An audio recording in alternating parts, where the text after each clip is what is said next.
CNE news में आप सभी का स्वागत है और अब लेते हैं खबर विशेष की ये खबर। हम बात करेंगे अखिल भारतीय राज्य सरकारी कर्मचारी महासंघ और federation of UT employees and workers Chandigarh के महासचिव गोपाल दत्त जोशी से, और इनसे हम जानेंगे कि जो 16 तारीख का जो प्रदर्शन है वो किस लिए है। इससे पहले हम बताना चाहेंगे हजारों कर्मचारियों को जो चंडीगढ़ में काम कर रहे हैं सरकारी संस्थानों में, करीब 18 से 19 हज़ार ऐसे लोग हैं जो कॉन्ट्रैक्ट पर या फिर आउटसोर्स पर काम कर रहे हैं, कभी भी निकाले जा सकते हैं, कभी भी। और ये समझ लें कि आपकी नौकरी जब तक है तब तक है, इसलिए सोचना बंद कर दें कि अगर उसका कुछ होगा तो मेरा भी हो जाएगा। और इसी को लेकर के हम बात करेंगे गोपाल दत्त जोशी से, क्या मसला है ये कॉन्ट्रैक्ट और आउटसोर्स, क्योंकि एक नई पॉलिसी आई है, उस पॉलिसी के तहत हमें लगता है कि ज़्यादा नुकसान होने वाला है। जोशी साहब। मधुकर जी, पहले तो मैं आपका बहुत ही शुक्रिया अदा करूंगा कि आप मुलाजमों के और आम जनता के जो बहुत ही अहम जो मुद्दे हैं उन मुद्दों को हमेशा जो है पहल देके उठाते रहे हैं, और कर्मचारियों के मुद्दे भी आप लगातार पब्लिक के सामने, सरकार के सामने रखते रहे हैं, जिससे काफ़ी कुछ जो है लोगों में बहुत बड़ी एक उम्मीद बनती है कि कुछ लोग आज भी हैं जो हमारी आवाज़ को उठाते हैं। उसके लिए मैं आपका शुक्रिया अदा करूंगा। जहां तक 16 फरवरी 2024 की हड़ताल का मुद्दा है, 16 फरवरी 2024 की जो हड़ताल है, ये हड़ताल all India state government employee federation, central government की जो employee federation, confederation of central government employees है, उनके जॉइंट आह्वान के ऊपर ये मुहिम एक साल पहले से शुरू की गई थी, जिसमें हमने 8 दिसंबर 2022 को दिल्ली के तालकटोरा स्टेडियम में बहुत बड़ी कन्वेंशन करके, महासभा करके पूरे देश में ये मुहिम चलाई। मुहिम हमने पुरानी पेंशन बहाली की चलाई, सारे किस्म के जो हमारे जो टेम्परेरी एम्प्लॉयज़ हैं उनको पक्का करने की मुहिम चलाई। जो डिपार्टमेंट का जो पब्लिक सेक्टर है उनको निजीकरण सरकार कर रही है, उसको रोकने की जो पूरे देश में जो हमने मुहिम चलाई। इसके अलावा जो बहुत बड़े एक अहम मुद्दे हैं, चाहे पे कमीशन का मुद्दा है, कोरोना के टाइम के DA का मुद्दा है, और तमाम जो ट्रेड यूनियन राइट को बरकरार करने सहित जो 7 मुद्दे जो कॉमन तौर पर रखे गए थे, उन मुद्दों के लिए पूरे देश में जनवरी के महीने में विशेष तौर पर जून, जुलाई, अगस्त में जत्था मार्च, पंपलेट, स्टेट कन्वेंशन, जिलावार कन्वेंशन करके 3 नवंबर 2023 को एक बहुत बड़ी विशाल रैली की गई दिल्ली के रामलीला मैदान में। उसके बाद भी सरकार ने इन मांगों की कोई सुध नहीं ली। इस करके हमने उसी दिन हड़ताल ऐलान किया था कि हम अब इमीडिएटली जो है हड़ताल का ऐलान करेंगे, क्योंकि सरकार मुलाजमों के जो मुद्दे हैं उनको बिल्कुल भी एड्रेस नहीं कर रही है। उसी कड़ी में हमारी 28, 29 और 30 दिसंबर को कलकत्ता में ऑल इंडिया की हमारी जनरल काउंसिल की मीटिंग हुई। उस मीटिंग में हमने ये फैसला किया कि अब हम इन मुद्दों के लिए 16 फरवरी को जो है हड़ताल करेंगे। उसी कड़ी के मुताबिक ये हड़ताल की जा रही है। पहला मुद्दा हमारा उसमें पुरानी पेंशन बहाली का मुद्दा है। पुरानी पेंशन बहाली के मुद्दे पर तो मैं सिर्फ इतना कहना चाहूँगा, कई स्टेटों ने पुरानी पेंशन बहाल की है। उनमें पंजाब भी है, राजस्थान भी है, छत्तीसगढ़ भी है, आज हिमाचल भी है और झारखंड भी है, और रिसेंटली जो है पिछले हफ्ते सिक्किम ने भी पुरानी पेंशन बहाल करने वाली बात की है। लेकिन कई स्टेटों में तो सिर्फ आज भी नाम मात्र है। जैसे पंजाब में सिर्फ नोटिफिकेशन हुई है, लेकिन अभी लागू जो है वो ग्राउंड लेवल पर बिल्कुल नहीं हुई है। क्यों नहीं की जा रही है? अगर कहीं सरकार लागू भी कर रही हैं तो केंद्र सरकार को PFRDA के नाम पर जो है जो फंड में पैसा जमा है उसकी जो है वो रिकवरी की बात कर रहे हैं, उसको वापसी की बात कर रहे हैं। क्योंकि जो पार्लियामेंट ने pension fund regulatory authority act को जो है पार्लियामेंट में पास किया हुआ है, और ये बहाना लेके आज पंजाब की सरकार भी टोटल मुनकर हो चुकी है। वो कह रहे हैं कि पहले सरकार हमें पैसा देगी केंद्र सरकार, तब हम उसको आगे बढ़ाएंगे। इस करके जहाँ केरला का मुद्दा है, त्रिपुरा का मुद्दा है, आज की डेट में राजस्थान का मुद्दा भी है, जहाँ जो नई सरकारें आई हैं वो पिछली सरकार के फैसले को पलट के फिर जो है वो नई पेंशन की बात कर रही है। इस करके हमारी डिमांड है कि PFRDA एक्ट जो है उसको रद्द करके पुरानी पेंशन बहाल की जाए। ये हमारी इसके लिए जो संघर्ष चल रहा है। और दूसरा जो इक्वली उससे भी बड़ा मुद्दा है, जो आपने बहुत ही संक्षिप्त में और एक मुद्दे के तौर पर लिया है, भी देश में भी तकरीबन 70% जो है आज की डेट में टेम्परेरी एम्प्लॉयज हैं सारे देश में, और 30% जो है रेगुलर एम्प्लॉय रह गए हैं। और उसकी एक झलक हमें चंडीगढ़ में भी मिलती है, जहाँ पर हम ये डिमांड कर रहे हैं कि वो 2006 में 10 अप्रैल 2006 को उमा देवी के केस में कर्नाटका वर्सेस उमा देवी में सुप्रीम कोर्ट की संवैधानिक बेंच ने फैसला दिया था कि सरकार जो है जो टेम्पररी काम के ऊपर जो है वो कच्ची भर्तियां बंद करे। एक बार जिनको 10 साल पूरे हो गए हैं, या चाहे वो बैकडोर एंट्री भी है, जो थ्रू प्रॉपर चैनल आए हैं उनकी जो है 3 साल, और जो 10 साल अगर कोई मुलाजिम पूरा कर चुका है तो उसको जो है वन टाइम एग्जाम करके आप पक्का करो। लेकिन 2006 के बाद से लेकर आज 24 है, ना ही सरकार ने वो प्रैक्टिस बंद की है और ना ही किसी कर्मचारी को जो है पक्का किया गया। इसलिए हमारी डिमांड है कि सरकार इमीडिएटली सारे जो मुलाजिम है पूरे देश में उनको पक्का करके ये कच्चियाँ भर्तियाँ जो है टेम्पररी भर्तियाँ बंद करे और इन फ्यूचर जो है रेगुलर भर्ती शुरू करे। ये हमारा बहुत बड़ा मुद्दा है। उसकी झलक मैं चंडीगढ़ के बारे में भी आपको कहना चाहूँगा। जो चंडीगढ़ में जोशी जी, ये तो देश का मुद्दा बताया आपने, जो चंडीगढ़ का मुद्दा है जिसमें हमने कहा कि करीब करीब 18,000 ऐसे कर्मचारी हैं कि कभी भी निकाले जा सकते हैं, ऐसी आशंका है लोगों के बीच में। अब उसी कड़ी में जो आपने जिक्र किया, मैं उसी मुद्दे पर आ रहा था। चंडीगढ़ प्रशासन ने 2017 में एक फैसला निकाला था, केंद्र सरकार की तरफ से एक डिसीजन आया था कि जो भी सरकारी डिपार्टमेंट में कोई पोस्ट है अगर 2 साल से खाली पड़ी है तो उनको हम लैप्स करेंगे, वो पोस्ट अबॉलिश होएगी अगर वो नहीं भरी गई है। हालांकि वो न भरने का कारण जो है वो एडमिनिस्ट्रेटिव रीजन है, सरकारों की अपनी निकम्मापन है जो अधिकारियों का। अगर वो पोस्ट नहीं भरी गई तो उसके ऊपर उन्हें कह दिया कि पोस्ट जो है लैप्स होएगी, चाहे किसी भी कारण करके जो है पोस्ट खाली रही है। आज जो है सरकार ने 5 जनवरी 2024 को एक लेटर निकाला है केंद्र सरकार ने, जिसमें उन्होंने कहा है कि हम जो अब 2 साल के बजाय जो है पोस्टों को अगर 5 साल से भी खाली पड़ी है तो उसको भी हम भरेंगे। बड़ी उम्मीद बनी थी चंडीगढ़ के मुलाजिमों में भी, कईयों की प्रमोशन ड्यू थी, कईयों की जो है हमने कहा था, उन्होंने कहा था चलो कुछ नौकरियां में मिल जाएंगी डायरेक्ट कैटेगरी को। लेकिन उस सर्कुलर में जो मेरे पास ये सर्कुलर है, इसमें उन्होंने जो नीचे एक लाइन लिखी है कि जितने भी कर्मचारी इन पोस्टों के अगेंस्ट काम कर रहे हैं, जो टेम्पररी एम्प्लॉयज़ हैं, कॉन्ट्रैक्ट के एम्प्लॉयज़ हैं, रिटायरी एम्प्लॉयज़ हैं या कॉन्ट्रैक्ट के मुलाजिम हैं, वो पोस्ट जो है वो वैकेंट समझी जाएगी। इसमें जो है जो खतरा यहाँ से शुरू हो गया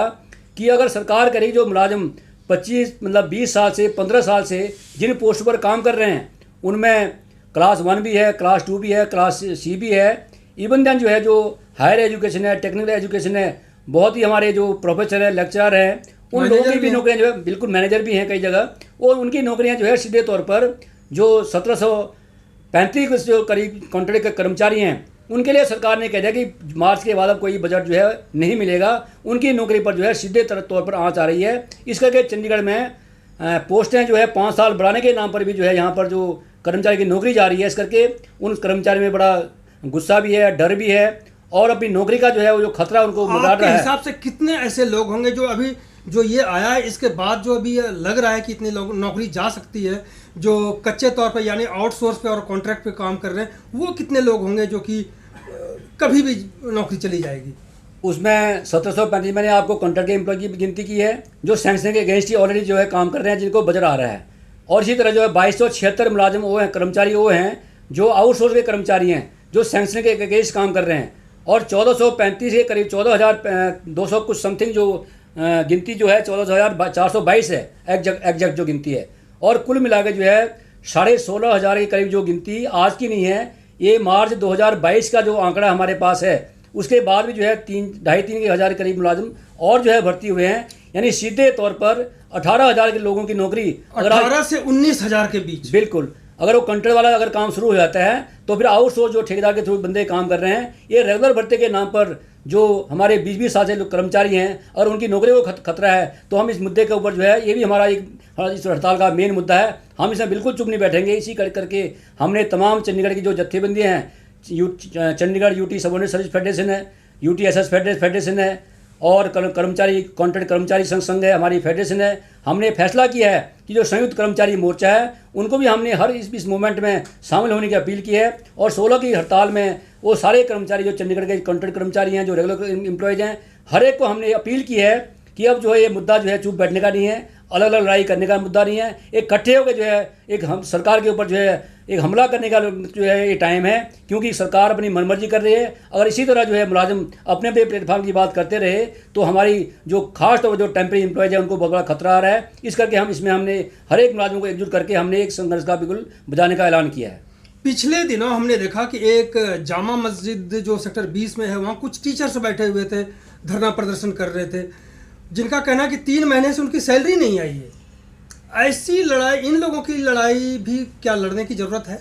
वहाँ पर जो जामा मस्जिद की आप बात करें, 5 फरवरी की जो वहाँ पर प्रोटेस्ट किया गया, क्योंकि वो 5 जनवरी को जो ये लेटर आया, इस लेटर की कड़ी में ही जहाँ पर ये इनका नौकरी के ऊपर खतरे वाली बात आई है, उसके बाद ही जो है लोग जो है लामबंद होने शुरू हुए हैं। और इसी कड़ी में ऑल कॉन्ट्रैक्चुअल कर्मचारी जो महासंघ है, हमारी फेडरेशन है, बाकी फेडरेशन को वहाँ पर इन्वाइट किया गया था। हम भी वहाँ पर जाके आए हैं और वहाँ से जो हमने जो लड़ाई है इसका बिगुल बजाना शुरू किया था। चाहे वो तनख्वाह का सवाल है, नौकरी बचाने का मुद्दा जो मेन मुद्दा है, उसके बाद भी 30 जनवरी को हमारी फेडरेशन का जो प्रोटेस्ट हमने किया गया था, इंडियन काउंसिल कर्मचारी जो हड़ताल की थी, उस दिन भी जो है इन साथियों ने सेक्रेटरीट के बाहर प्रोटेस्ट किया। मुड़ के लगातार इसी कड़ी में ये प्रोग्राम जो है दिए जा रहे हैं। और ये हमने उसके बाद जो 16 फरवरी की जो हड़ताल है, उस हड़ताल के माध्यम से भी हम इस आवाज़ को उठाएंगे और जब तक सरकार ये फैसला नहीं करती है, ये हमारा ज्वाइंट मुहिम जो है जारी रहेगी। यानी जो टीचर्स का जो मसला आ रहा है उसको भी आप उठाने के लिए? बिल्कुल, उसको हम भी उठाएंगे। हम तमाम जत्थेबंदी को, जो फेडरेशन है, जो कहते हैं कि हम मुलाजिमों के लिए लड़ने वाले हैं, हम संघर्ष करने वाले जो लोग हैं, हम बिना जो है उसको कोई भेदभाव के अपनी जत्थेबंदियाँ कोई अपनी संभाल के रखे, लेकिन कॉमन मुद्दों के ऊपर आज इकट्ठा होकर संघर्ष करने की लोड़ है। उसके लिए हमने तमाम जत्थेबंदियों को अपील भी की है। कुछ साथी जो है उसमें शामिल भी हुए हैं, उन्हें ऐलान भी किया है, चाहे वो टीचर हैं, चाहे कॉन्ट्रैक्ट के मुलाजिम हैं, ट्रांसपोर्ट के मुलाजिम हैं, बाकी डिपार्टमेंट के मुलाजिम हैं, हेल्थ के मुलाजिम हैं, तमाम जो मुलाजिम हैं इस मुहिम के ऊपर जो है साझे संघर्ष कर रहे हैं। और काफ़ी कुछ जो है हमें उम्मीद है कि इन फ्यूचर जो है अगर ये संघर्ष हमारा जारी रहा तो सरकार को जरूर जो है वो झुकना पड़ेगा और हम कामयाब होंगे उन साथियों की नौकरी बचाने में, प्रमोशन दिलाने में और बाकी जो मुद्दे हैं उनको हल कराने में। इसके साथ ही आपकी जानकारी में, आपके माध्यम से मैं चंडीगढ़ प्रशासन को और आम जो हमारी जो पब्लिक है, जो मुलाजिम है, उनके सामने भी बात रखना चाहूँगा कि सरकार जो है आंगनबाड़ी को अपग्रेड करने के नाम पर जो हमारे जो क्रच के कर्मचारी हैं, जो 1962 की जो संस्था बनी हुई है, उस संस्था में हमारे क्रच के जो एम्प्लॉयज़ हैं, बाल सेविका हैं, हेल्पर हैं, वो काम कर रही हैं। सरकार ने आंगनबाड़ी को अपग्रेड करने के नाम पर, पालना स्कीम के नाम पर, मिशन शक्ति के नाम पर, उनको अपग्रेड करने के नाम पर जो है उन कर्मचारियों के साथ बहुत बड़ा अन्याय सरकार कर रही है और उनकी नौकरी को खतरे में डाल के उनकी तनख्वाहें घटा के जो है आधी की जा रही है। जो मुलाजिम रेगुलर स्केल ले रहे हैं, जो डीसी रेट ले रहे हैं, आज उनका डीसी रेट और तनख्वाह घटा के 5,500 रुपये जो है वो आंगनबाड़ी जो बाल सेवा हैं उनको दी जा रही है, क्रैच के साथियों को, और 3,000 जो है हेल्पर को दी जा रही है। और ये बहुत ही नाइंसाफ़ी है। ये भी हमने मुद्दा प्रशासक के सामने, प्रशासन के सलाहकार के सामने और अथॉरिटी के सामने उठाया, लेकिन सरकार उसके ऊपर भी कोई बिल्कुल ही जो है बात नहीं कर रही है। इस करके ये भी बहुत हमारा इस हड़ताल का एक मेन मुद्दा है। इसके साथ ही चंडीगढ़ में तमाम जो है डिपार्टमेंट में डेप्यूटेशन जो कर्मचारी जो है काम कर रहे हैं, यहाँ पर सरकार जो है एक तरफ तो चंडीगढ़ के कर्मचारियों की प्रमोशनें बंद करके बैठी हुई है, उन कर्मचारियों के साथ जो भर्तियाँ नहीं करनी है वो भर्तियाँ बंद करके बैठी हुई है। लेकिन पिछले कई सालों से अपनी नौकरियाँ जो है अपने स्टेटों में रखने के बावजूद जो है जो डेप्यूटेशन में कुछ लोग आए हुए हैं, उनको सरकार जो है बार बार उनको एक्सटेंशन दे रही है। हम आपके थ्रू ये भी सरकार को कहना चाहते हैं कि जो डेप्यूटेशन के जो कर्मचारी हैं, उनके जो यहाँ पर बार बार जो स्टे में मिल रही है, उनको टाइम में बढ़ोतरी की जा रही है, वो बढ़ोतरी ना करके यूटी के कर्मचारियों को प्रमोशन दी जाए और जो पोस्टें खाली हैं उनके अगेंस्ट जो है वो नई भर्ती करके उनके अगेंस्ट जो है जो हमारे टेम्परेरी इम्प्लॉयजन को रेगुलर किया जाए। ये भी हम आपके थ्रू जो है बात रखना चाहते हैं। इसके साथ ही आपकी जानकारी में, आपके माध्यम से मैं चंडीगढ़ प्रशासन को और आम जो हमारी जो पब्लिक है, जो मुलाजिम है, उनके सामने भी बात रखना चाहूँगा कि सरकार जो है आंगनबाड़ी को अपग्रेड करने के नाम पर जो हमारे जो क्रच के कर्मचारी हैं, जो 1962 की जो संस्था बनी हुई है, उस संस्था में हमारे क्रच के जो एम्प्लॉयज़ हैं, बाल सेविका हैं, हेल्पर हैं, वो काम कर रही हैं। सरकार ने आंगनबाड़ी को अपग्रेड करने के नाम पर, पालना स्कीम के नाम पर, मिशन शक्ति के नाम पर, उनको अपग्रेड करने के नाम पर जो है उन कर्मचारियों के साथ बहुत बड़ा अन्याय सरकार कर रही है और उनकी नौकरी को खतरे में डाल के उनकी तनख्वाहें घटा के जो है आधी की जा रही है। जो मुलाजिम रेगुलर स्केल ले रहे हैं, जो डीसी रेट ले रहे हैं, आज उनका डीसी रेट और तनख्वाह घटा के 5,500 रुपये जो है वो आंगनबाड़ी जो बाल सेवा हैं उनको दी जा रही है, क्रैच के साथियों को, और 3,000 जो है हेल्पर को दी जा रही है। और ये बहुत ही नाइंसाफ़ी है। ये भी हमने मुद्दा प्रशासक के सामने, प्रशासन के सलाहकार के सामने और अथॉरिटी के सामने उठाया, लेकिन सरकार उसके ऊपर भी कोई बिल्कुल ही जो है बात नहीं कर रही है। इस करके ये भी बहुत हमारा इस हड़ताल का एक मेन मुद्दा है। इसके साथ ही चंडीगढ़ में तमाम जो है डिपार्टमेंट में डेप्यूटेशन जो कर्मचारी जो है काम कर रहे हैं, यहाँ पर सरकार जो है एक तरफ तो चंडीगढ़ के कर्मचारियों की प्रमोशनें बंद करके बैठी हुई है। उन कर्मचारियों के साथ जो भर्तियां नहीं करनी है वो भर्तियां बंद करके बैठी हुई है। लेकिन पिछले कई सालों से अपनी नौकरियां जो है अपने स्टेटों में रखने के बावजूद जो है जो डेप्यूटेशन में कुछ लोग आए हुए हैं उनको सरकार जो है बार बार उनको एक्सटेंशन दे रही है। हम आपके थ्रू ये भी सरकार को कहना चाहते हैं कि जो डेप्यूटेशन के जो कर्मचारी हैं उनकी जो यहाँ पर बार बार जो स्टे में मिल रही है उनको टाइम में बढ़ोतरी की जा रही है, वो बढ़ोतरी ना करके यूटी के कर्मचारियों को प्रमोशन दी जाए और जो पोस्टें खाली हैं उनके अगेंस्ट जो है वो नई भर्ती करके उनके अगेंस्ट जो है जो हमारे टेम्परेरी इन्पोर्जन को रेगुलर किया जाए। ये भी हम आपके थ्रू जो है बात रखना चाहते हैं। CNE न्यूज के साथ बने रहने के लिए आप सभी का बहुत बहुत धन्यवाद।